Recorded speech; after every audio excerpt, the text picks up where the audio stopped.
Well, next to the actor who's landed a starring role at a non-league football club. Jonathan Burke from Ashton in Manchester first appeared on our screens at the Royal Variety Performance. Now he'll enjoy the best seats in the house at Hurst Cross after his takeover of National League North side Ashton United.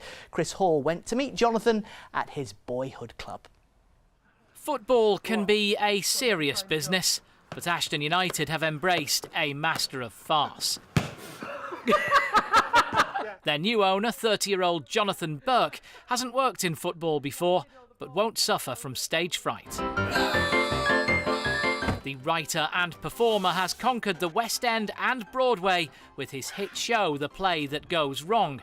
Now he wants to get things right at his hometown club. I used to watch from the age of about 8 or 9 to really until now, and I've always loved football so much. My granddad played, my dad played, and I kind of inherited none of their ability to play, unfortunately, but all their enthusiasm for the sport. Is there something of the theatrical about football at this level? Well, it's entertainment, isn't it? Sport and theatre and TV are so incredibly linked, and for the narrative that exists in football, you know, the winners and the losers and just people coming together. So yeah, I think it's more similar than you'd think. This is our changing room. This is probably off limits because this is tactics for the weekend that we're giving away. So let's get out of here, actually. Jonathan's dad has joined him as part owner, and there's always room here for another director, like Star Wars Supremo J.J. Abrams. Thank you very much. Thank you for being here. Thank you very much. J.J. Abrams went to see his play in the West End and actually then got involved very quickly and took his show to Broadway. Was invested a lot of time and effort and money, I'm sure. So if he can bring JJ to this club, happy days.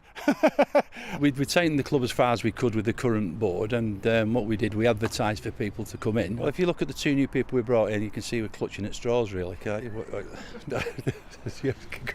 That's the interview that goes wrong right now.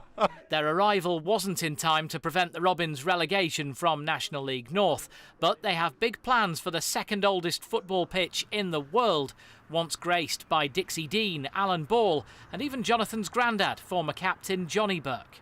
It's really special knowing that my granddad would have been playing here. He played more games for Ashton than anyone else in the history of the club. I think he played over 400 games. He was so kind, so generous, a true philanthropist. It's been totally surreal the last 6 years, and I'm incredibly lucky. And I think this is probably one of the coolest things I think I've been involved in. I'd like to make sure next year we have women's football here, and going down the line having junior football academies, walking football, all different teams, so that this is a big, incredible, inclusive place for all of the community. And hopefully in the future, you know, look up a league or so, and you know, why not? A longer-term goal is to build a new stand named after his granddad, a fitting final act for a story that's moved from Surrey Street to Broadway and back again. Chris Hall, ITV News, Ashton.